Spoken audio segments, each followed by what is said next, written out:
जाने अनजाने में आ जाता हूँ, वो सब आने की कुछ देर के बाद पता चलता है कि नहीं मैं फिर बीच में आ गया, लेकिन वो सब नहीं आने का कुछ विधि होता है जिसमें नहीं फिर आने बीच की विधि।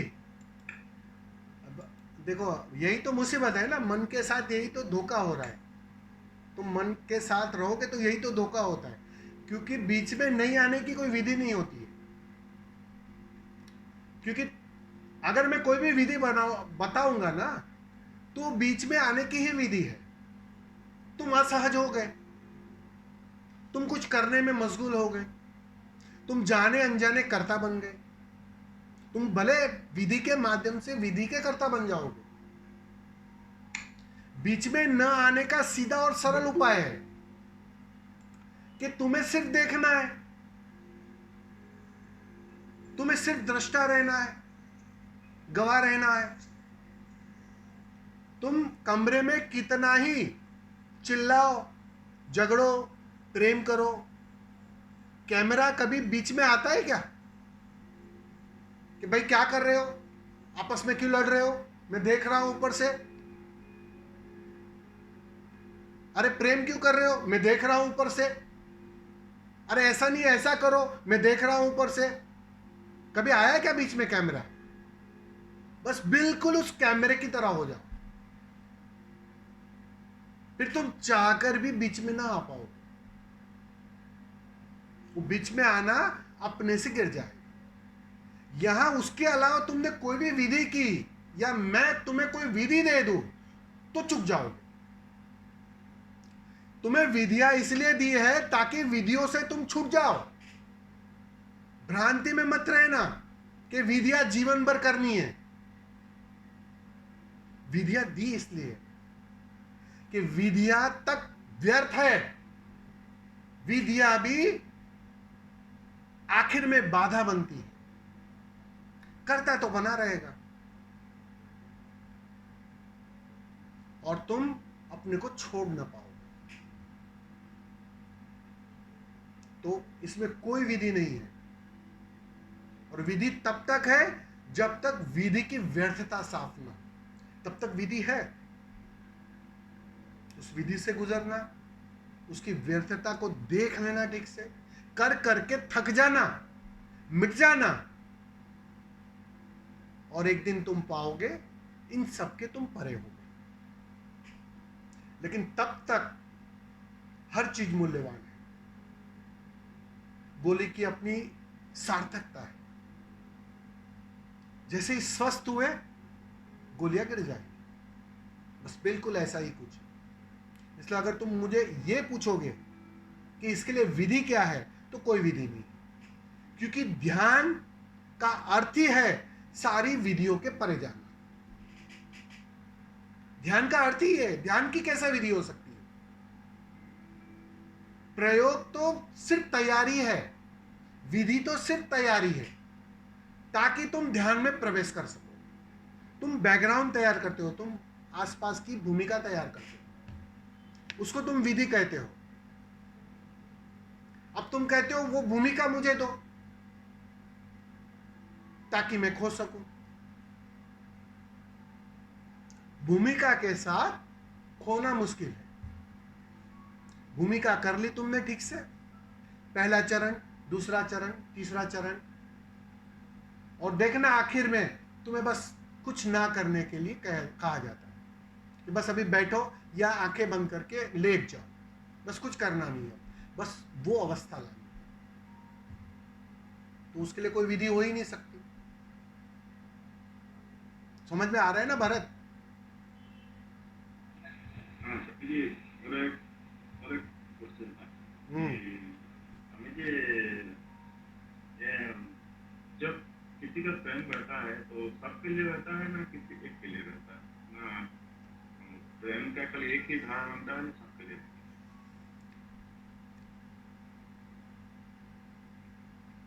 पहली बात तो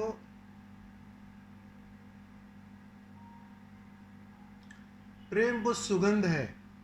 जब फूल खिलता है तो तुम किसी एक को सुगंधित होने देते हो और दूसरों को रोकते हो क्या? क्यों? वो तो फैल रही है सुगंध। अब उस सुगंध का लाभ हर कोई ले सकता है, शत्रु भी ले सकता है, तुम्हारा मित्र भी ले सकता है। और प्रेम अगर शत्रु को सुगंधित ना करे तो वो प्रेम नहीं होगा, वो शायद किसी काम का हिस्सा होगा, किसी कंडीशनिंग का हिस्सा होगा, या किसी लोभ का हिस्सा होगा। जिसके भीतर से प्रेम फूटने लगता है, क्योंकि प्रेम कोई बाहर से तो आता नहीं है, वो तुम्हारे भीतर स्वभाव की अवस्था है। अब तुम इतने अहंकार के तल पर खो गए, मिट गए, चाहे ध्यान के माध्यम से या किसी भी माध्यम से खो गए, अहंकार मिटा, अहंकार खोया। जैसे ही वो पत्थर हटता है अहंकार का, वो जो दबा था ना प्रेम, वो उठने लगता है। वो जैसे फुहारा कैसे होता है, शावर कैसे होता है, वो उठने लगता है। अब सीधी सी बात है, वो सुगंध हर कोई लेगा, हर कोई को उसका लाभ मिलेगा। तो इसके लिए प्रेम और इसके लिए अप्रेम हो नहीं सकता है, या तो तुम्हारे प्रेम की व्याख्या गलत हो।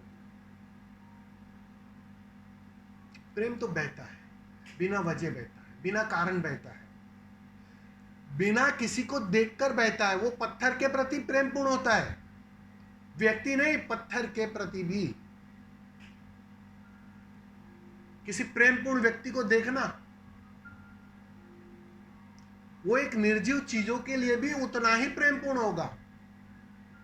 उसी प्रेम से तो अहिंसा जन्मी थी महावीर के अंदर। कैसे मारूं मैं इसे, अपने को ही कैसे मारूं, अपना ही वध कैसे मैं करूं एक छोटे से कीड़े के लिए। वो प्रेम का परिणाम है, वो प्रेम की सुगंध है। तुम कीड़े को बचाकर अहिंसक नहीं हो सकते हो। हाँ, तुम प्रेमपूर्ण हो जाओ, अहिंसा फूटने लगेगी। तुम मार ना सकोगे किसे पीड़ा ना पहुंचा सकोगे। अपने को ही कैसे मैं पीड़ा दूं। वो अपनापन, वो तादात्म्य, वो अद्वैत की अवस्था फलित होती है प्रेम से। इसलिए कबीर ने प्रेम को सबसे शिखर पर रखा है। तो प्रेम, जब उस प्रेम में तुम प्रवेश करते हो, उस प्रेम की झलकियां मिलना शुरू होती है, तो सीधी सी बात है, आसपास के लोगों को उसकी सुगंध मिलना शुरू होती है। और उसमें तुम फिर कोई पक्षपात नहीं कर सकते कि इसे मिले इसे ना मिले, असंभव है, क्योंकि तुम हो गए ही नहीं, तभी तो प्रेम फूटता है। समझ में आ रहा है ना? हाँ, हाँ। ये जब प्रेम जैसे होता है तो स्वामी जी, ये मतलब किसी का याद आए तो ऑटोमेटिक रोना आ जाना, और किसी का याद आए तो ऑटोमेटिक हंसना आ जाना, और किसी का याद आए तो मतलब क्योंकि साइलेंस ही ठीक लगे। तो ये सब चीज मतलब सबके अलग अलग कैसा हो सकता है स्वामी जी? मतलब ये सब एक ही हिसाब से कैसे नहीं हो सकता? नहीं, देखो, ये किसी का याद आना, किसी की याद आ गई और रोना आ गया, इसका अर्थ ही है कि प्रेम में अभी भी कुछ कमी है। ये कंडीशनिंग वाला प्रेम है,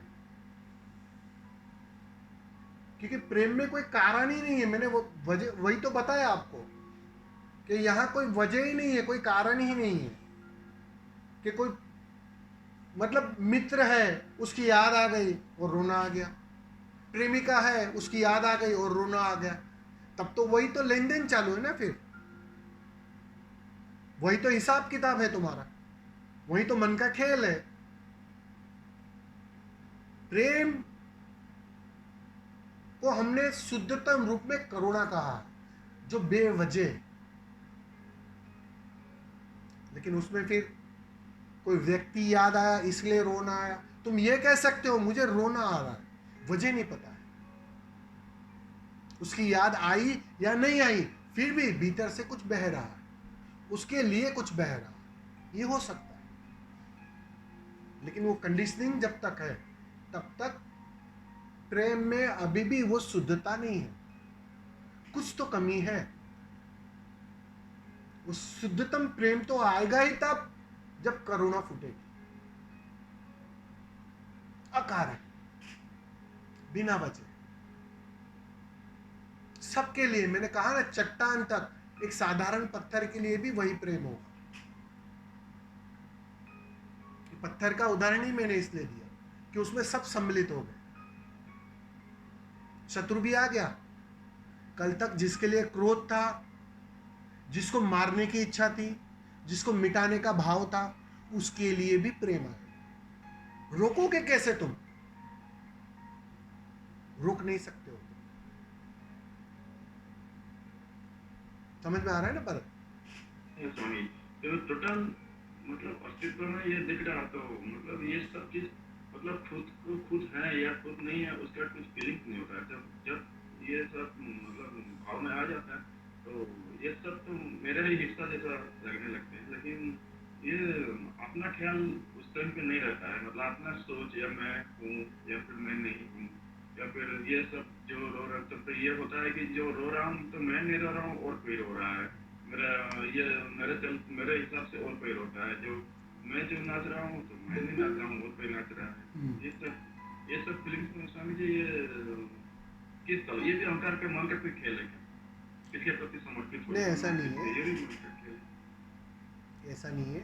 ये तुम्हारी आदत नहीं बन रही है, आदत नहीं निर्मित हो रही है। ये शुभ लक्षण है।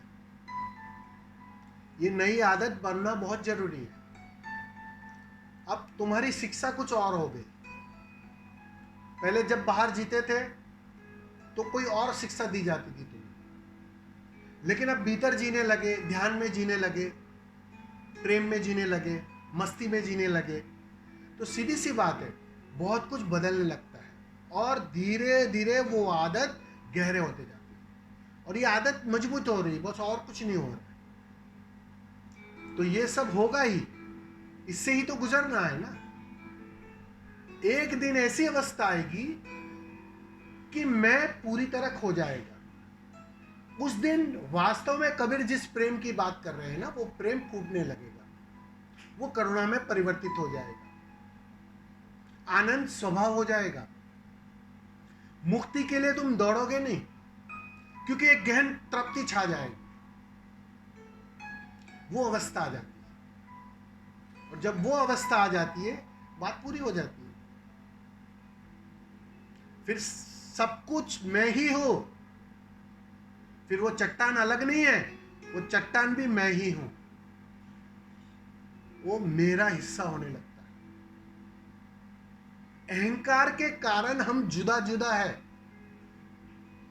झूठे मैं के कारण, भरत के कारण जुदा जुदा है। और जैसे ही भरत खोता है, मैं खोता है, फिर से वो तादाद में जुड़ जाता है और एक बात साफ होने लगती है, अरे यहां तो दूसरा था ही नहीं कोई, मैं ही मैं था। अब वो मैं ही मैं अहंकार नहीं है। वो कृष्ण जब कहते हैं मैं ही सब कुछ हूं, मेरे भीतर से ही जीवन जन्म लेता है और मैं ही कारण बनता हूं मृत्यु का, जब वो कहते हैं तो वो अहंकार से बात नहीं कहते हैं, वो उस अद्वैत की अवस्था से घोषणा करते हैं। वो उस अद्वैत को जी रहे हैं और घोषणा होती है। अब तुम उसे अहंकार मत समझ लेना, क्योंकि अहंकार की भी भाषा ही ऐसी कुछ होती है ना, मेरे कारण सब कुछ हो रहा है, मैं ही सब कुछ ठीक कर रहा हूं, मेरे वजह से सब मेरे वजह से चल रहा है। यही तो अहंकार का हिस्सा होता है। संसार में लोग जो अहंकारी है, उसकी अगर भाषा आप देखोगे तो बिल्कुल यही होती है। और कृष्ण भी बिल्कुल वही भाषा बोल रहे थे। तो क्या कृष्ण अहंकारी थे? नहीं। कृष्ण ने अपना झूठा मैं पूरी तरह खो दिया है और वो उस अस्तित्व का हिस्सा है। मैं तो बचा नहीं अब। और जब तुम अस्तित्व के उस इससे हो जाते हो तो तुम उस अद्वैत में प्रवेश कर जाते हो और सब कुछ मेरा मैं दिखाई पड़ता है। भाषा बिल्कुल वही लगेगी लेकिन बिल्कुल अलग स्तर है। अहंकारी पहली सीढ़ी पर है और कृष्ण उस 10वीं सीढ़ी पर है जहां अहंकार खो गया। उस अद्वैत की अवस्था में कुछ और बात समझ ले। तो ये तो है, लेकिन हम जो कर रहे हैं, जो मतलब मैं करने वाला चीज तो अगर झांसी मालूम पड़ने लगा, लेकिन वो देखने वाला का तादात्म्य नहीं बन रहा है, देखने वाला का वही तो वो नहीं बन पा रहा। नहीं, लेकिन वो जो नहीं मैं क्यों कर बन हूँ, रहा है? तो झांसी देखो नहीं क्यों बन रहा है, क्योंकि वो जो पुरानी आदत है ना बहुत मजबूत है। तो वो आदत जब तक बदलेगी नहीं ना, वो तादात्म्य जब तक टूटेगा नहीं ना, तो वो थोड़ी देर लगेगी उसमें। वो सबका समय अलग अलग होता है, सबका हिसाब किताब अलग अलग होता है। अब जैसे मैं बंबई में हूं, मुझको मिलना है आपको, आप हो रावर किला में, तो आपको रावर किला से यात्रा करनी पड़ेगी। कोई दिल्ली में है तो वो दिल्ली से यात्रा करेगा, कोई अमेरिका है तो वो अमेरिका से यात्रा करेगा। तो सीधी सी बात है। तो अपना जो हिसाब किताब है, अपना जो लेन देन है, उस आधार पर यात्रा होती है। तो वो पुरानी आदत तोड़ने में इसलिए किसी को कम वक्त लगता है, किसी को ज्यादा वक्त लगता है। वो उसी अर्थों में होता है। ठीक है, ओके। धन्यवाद। स्वामी जी प्रणाम। प्रणाम। स्वामी जी, आपने जो शुरुआत में बात कही ना, कृपया उसको दोबारा से थोड़ा समझाओगे? मैं तो भूल गया अभी। इतना इतना भारी काम मुझे नहीं आता है याद रखना।